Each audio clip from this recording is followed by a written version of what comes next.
quais são as ilustrações que a Bíblia fala sobre os falsos mestres que se levantariam nesse último tempo. Ah, mas eu preciso pregar sobre falsos mestres para as minhas crianças? Precisa, porque falsos mestres estão se levantando em todas as partes, em todas as áreas da vida da sua criança. E se, quem sabe, ainda não surgiram falsos mestres pregando novas verdades para a vida das suas crianças, a internet está aí cheia deles para comprovar que a Bíblia é verdadeira quando fala que nos últimos tempos muitos se levantariam e enganariam a muitas pessoas também. A gente vai falar hoje sobre Judas. A carta de Judas, ela é bem pequena, ela contém 25 versículos e ela é tão rica, gente, ela é tão maravilhosa. Essa carta, ela abre os nossos olhos literalmente para todos os escândalos que têm acontecido. E o que me preocupa não é a sua vida como adulta, madura na fé.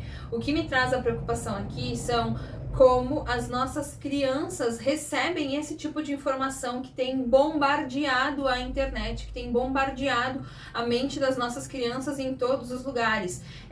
Cristão que abandonou a fé e que virou tal coisa, cristão que se desviou e fez tal coisa, abandonou o evangelho e fez tal coisa, e agora tudo é verdade, são as nossas novas verdades, e isso deveria nos deixar chocados, até a parte em que você se depara com a palavra de Deus e entende que isso já está escrito na Bíblia que aconteceria. O versículo 17 diz assim, ó: nos últimos tempos, versículo 18, aliás, nos últimos tempos haverá zombadores que seguirão os seus próprios desejos ímpios. Entende? E aí a pergunta que não quer calar é: como explicar para as nossas crianças tudo isso que tem acontecido e como fazê-los entender que há apenas uma verdade, há apenas uma métrica daquilo que é correto, daquilo que é errado, e como ensiná-los a ter o seu coração aberto e receptivo para as verdades do Evangelho. Os versículos 12 e 13, que é uma explicação perfeita para você aderir na linguagem das suas crianças. A Bíblia fala que esses homens são como nuvens sem água. E aí você para e imagina aquele céu cheio de nuvens, aonde parece que vai chover, e até o tempo começa a escurecer, e você pensa: nossa, tá muito quente, vai chover, vai dar pra gente tomar um banho de chuva, vai passar aquele calor, vai refrescar a nossa terra. Ainda mais quando a gente se encontra numa região onde é muito árida, onde precisa realmente de água para, sabe, temperar a terra e fazer com que as plantas cresçam, que os frutos cresçam, e aí você tá ali esperando, na expectativa daquela nuvem maravilhosa que tá carregada de chuva. Vem o vento e leva a nuvem embora e você fica ali sem entender nada, porque tinha tudo para chover, tinha tudo para ser maravilha, ser bênção. Essas pessoas que estão denegrindo o evangelho, essas pessoas que estão trazendo escândalo pro evangelho, são como essas nuvens que parecem ser carregadas de algo muito bom, parecem ser carregadas de, sabe, de águas que vão matar a sede de pessoas, quando na verdade vem o vento da aprovação, o vento da mentira, o vento do engano, qualquer vento, e leva essas nuvens e deixa aquelas pessoas que estavam ali esperando aquela água correr, deixa eles apenas na expectativa. Essas pessoas, esses falsos mestres, são como essas nuvens que vêm, mas passam. Outra parte que Judas compara os falsos mestres são as árvores de outono. Aí você para e você imagina uma árvore de laranja, por exemplo. Você vê uma árvore de laranja cheia de folhas, carregadas, grandes, sadia, e você pensa assim: nossa, quando chegar o tempo de eu comer essas laranjas, eu vou me sentar aqui embaixo, eu vou pegar uma faquinha e quero comer a laranja direto da árvore, quero me saborear, quero aproveitar aqui comendo. E aí você espera, o tempo passa, a estação da laranja chega e não dá fruto. E aí você fica ali desesperançoso, porque frustrado muitas vezes. Por quê? Porque você esperou que aquela árvore desse frutos e aquela árvore não deu frutos. Arrancadas pela raiz. Elas não têm raiz. Essas árvores que não dão frutos, que tem tudo para dar um fruto sadio, um fruto grande, um fruto que vai alimentar a fome de outras pessoas, elas não têm raiz.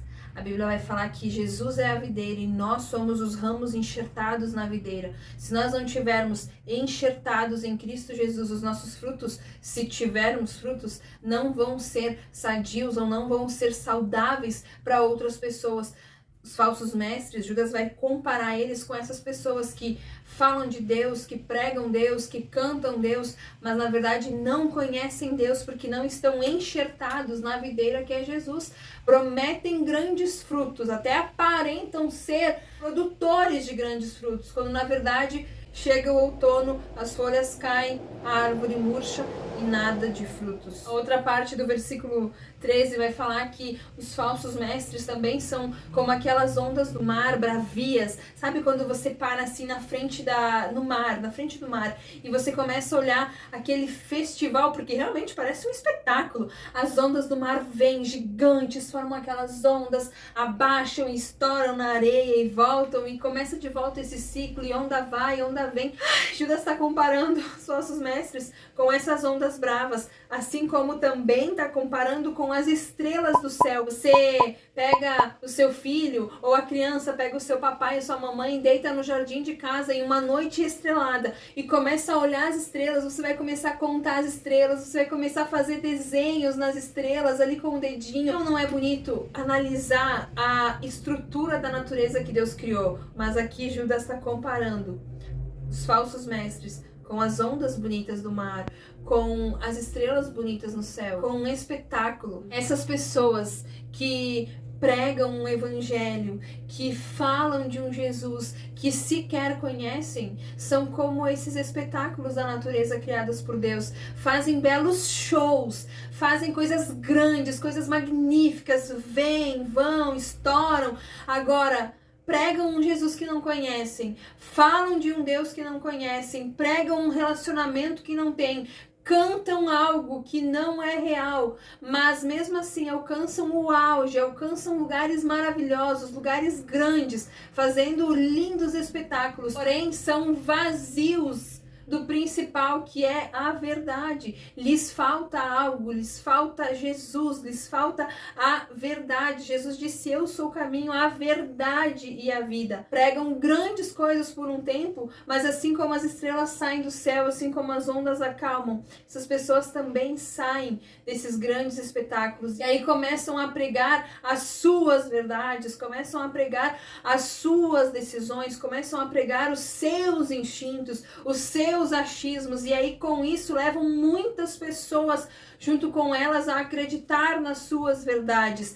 Pregam uma liberdade que é tão maravilhosa, mas esquecem de contar que são escravos dos seus próprios desejos pecaminosos. Quando você for ensinar isso para suas crianças, quando você for ministrar isso para suas crianças, ensine-os que a única regra de verdade, a única verdade existente no mundo, o único parâmetro que nivela aquilo que é verdade daquilo que não é verdade, é a Bíblia Sagrada. E mais importante ainda, a Bíblia vai falar que nos últimos tempos se levantariam muitos falsos mestres. Daí a importância de você conhecer a Deus, de você estudar a palavra de Deus, de você ter um relacionamento com Deus, de você ter tempo para estar com Deus e criar esse elo, porque o Espírito Santo é o único que é capaz de nos dar o discernimento de olhar para as coisas, olhar para as pessoas e discernir se aquele espírito dela é um espírito de Deus ou se não é um espírito de Deus. A única fonte verdadeira de felicidade, a única fonte verdadeira de amor, a única fonte verdadeira de vida é Jesus Cristo. A Bíblia vai afirmar em diversas passagens que nos últimos tempos muitas pessoas se levantariam em nome de Jesus, muitas pessoas, muitos falsos mestres se levantariam e distorceriam a palavra de Deus em prol dos seus próprios desejos. E com isso, muitas das nossas crianças estão se perdendo, muitas das nossas crianças estão se espelhando nesses falsos mestres e indo por caminhos tortuosos. Não permita que as suas crianças venham se perder desse caminho por falta de conhecimento. Apresente-os a palavra de Deus, apresente o que a Bíblia fala como verdade, o que a a Bíblia prega sobre verdade, nós devemos sim nos preocupar em ensinar a palavra de Deus para os nossos pequenos, em ensinar, incutir a palavra de Deus no coração das nossas crianças.